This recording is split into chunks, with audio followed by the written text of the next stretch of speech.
What's up, guys? Hope you're having a great day. Um, what I want to do today is I don't want to teach anything new. Um, you have been learning a lot, and to be honest, you're doing amazing. I know learning online is tough, right? This stuff would be difficult in a classroom. When you're learning it all online, it makes it that much tougher, and I know that. But I want to say you guys are doing amazing. I'm really proud of you, and yeah, seriously, you're killing it. And I feel like today is going to be a good day to kind of stop, take a deep breath, and look at what we've done so far to kind of make sense of it, right? I've talked to a few of you guys, and you've been like, hey, I kind of get what we're doing individually, but putting it all together is tough. And I totally agree. So that's what we're going to do. Over the past 2 weeks, I guess, we've been learning how to solve quadratic equations, right? This unit's quadratics. This whole past 2 weeks, we're learning how to solve those equations. And we've learned three different methods so far. And all I'm going to do today is show you an example of each one of those three methods and then work them out. And not only show you how to work them out, but to show you when to use which method, because that can be the tough part, right? So, square roots, factoring, and quadratic formula. Those were the three methods we learned. Let's start with square roots. This was the very first method that we learned how to solve quadratic equations with, right? And what you're looking for when you're using the square root method, right? When do I use that? I use that when I don't have an x term, right? When I don't have an x term. Notice how these two examples, minus 7x, minus 9x, they have a b, right? They have an x term. This one does not. It just has an x squared and a constant. That's a good sign that you're going to use square roots. So to solve this equation, right, we're going to think about it just like we would a normal equation. We got to get x by itself. So the first thing I'm going to do is divide both sides by 2.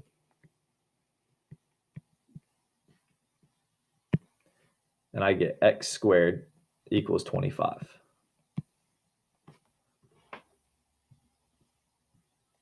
Now, what's the only thing keeping x from being by itself? The square, right? The exponent of 2. How do you undo squaring? We take the square root, right? That's why it's called the square root method. Take the square root of both sides. The square root of x squared is x. And this part was the part that was a little new for us, right? We're normally just used to thinking, oh, the square root of 25 is 5. But when you're solving quadratic equations, you've got to keep in mind the positive and the negative square root. Because if you think about it, positive 5 squared is 25. But you guys know negative 5 squared is 25 as well, right? So this one has two answers, positive 5 and negative 5. So that's the square root method. If you got questions about that, let me know. That was early last week, so I know it's been a minute. But I feel like you guys are doing pretty well with square root. So when do you use square root? When you don't have an x term. You just have an x squared and a constant. Now, factoring and quadratic formula. You can use quadratic formula on any quadratic you want, right? But it's got to be in standard form. Factoring, that's true as well. But the other stipulation with factoring is you've got to be able to factor whatever you have. So let's start with factoring and then we'll move on to quadratic formula. So for both of these methods, the most important part is that it's in standard form. Ax squared plus bx plus c. And it's got to equal 0. If it doesn't equal 0, you've got to make it equal 0 by doing some algebra, right? And I can show you some examples of that later. But it's got to be ax squared plus bx plus c, and it's got to equal 0 to use either of these two methods. In order to use the factoring method, obviously, you've got to be able to factor the quadratic. And if you remember, whenever I've got a standard form quadratic, especially when a is 1, I know it can factor into x and a constant times x and a constant. That's going to equal 0, right? Bringing that down from up here. So what are these two numbers? Well, if you remember, this is where we took our factor x and we said what two numbers multiply to C, right? Multiply to 10 and add to B, add to -7. And those numbers are -5 and -2. This is why we learned how to factor so much, right? Because um, it really helps us with this method, obviously. -5 times -2, +10. -5 plus -2, -7. So x minus 5, x minus 2, those are our factors. And from here, we just have one more step to go. This is where we take our factors and we split them apart. Either x minus 5 equals 0 or x minus 2 equals 0. And the logic behind that was you have x minus 5 times x minus 2 and it equals 0, meaning something times something else equals 0. Then you know either this factor has to equal 0 or that factor has to equal 0. So we split them apart, set them both equal to 0. And then we have two really simple one-step equations, don't we? Add 5 to both sides. That's x equals +5. Add 2 to both sides. That's x equals +2. And those are our two answers, right? And that's the factoring method. We had it in standard form. It was factorable, so we did that. And then we followed the steps for solving. And I know that some of you guys have already kind of figured out, hey, if I get -5 and -2 here, my answers are going to be +5, +2. If you feel like you got that down, I'm totally cool with you doing that, right? But I want to show this method just for my people who maybe need to see it worked out fully a few more times. So that's the factoring method.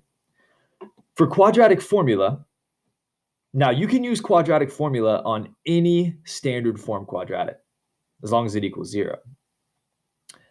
But the reason quadratic formula is really helpful, right? Remember, this is our quadratic formula right here. The reason it's helpful is because sometimes we can't factor our quadratic.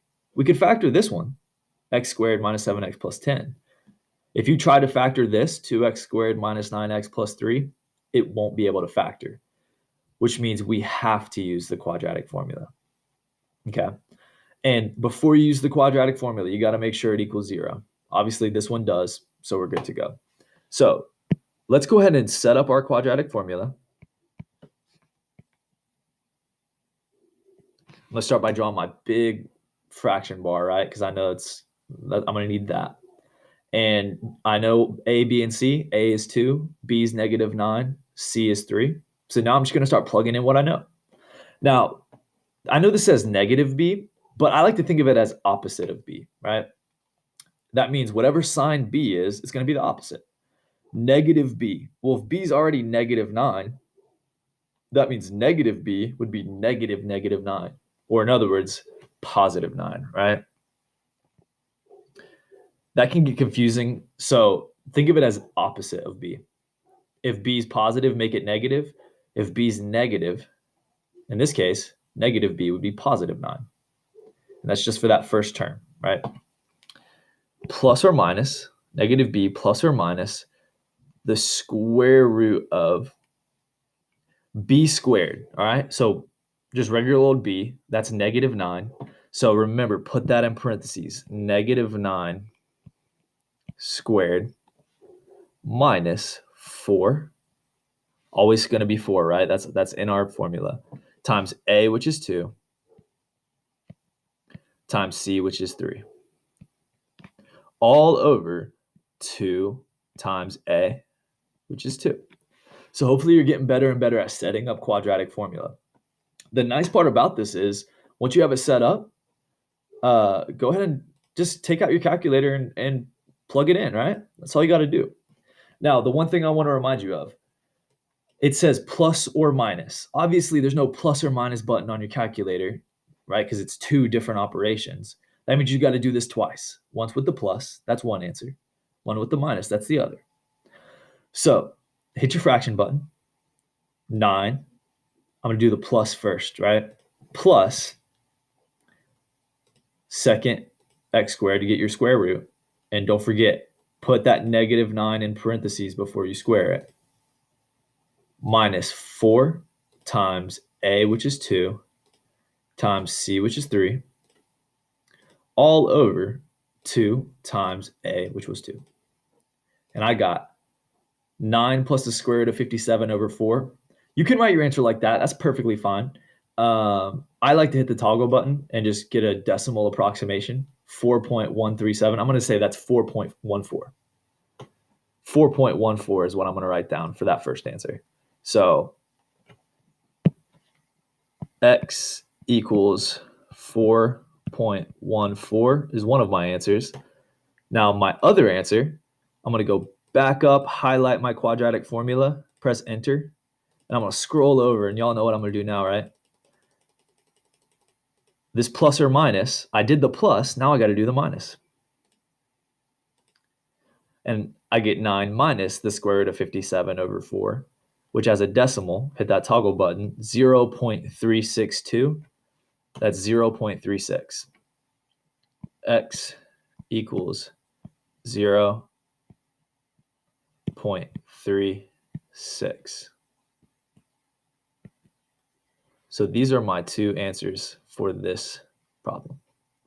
So 3 different methods: square roots, factoring, quadratic formula. Hopefully you see how to do each of those methods now. And what I really hope is you're seeing when to use which method. So I'm going to give you a short practice assignment just to get these kind of squared away. Do your best on it. And if you have any questions, let me know. I'm going to do another video conference either today or tomorrow. Those can be really helpful. So definitely don't hesitate to join if you got questions. You don't have to stay the whole time. Just ask your question and leave, whatever.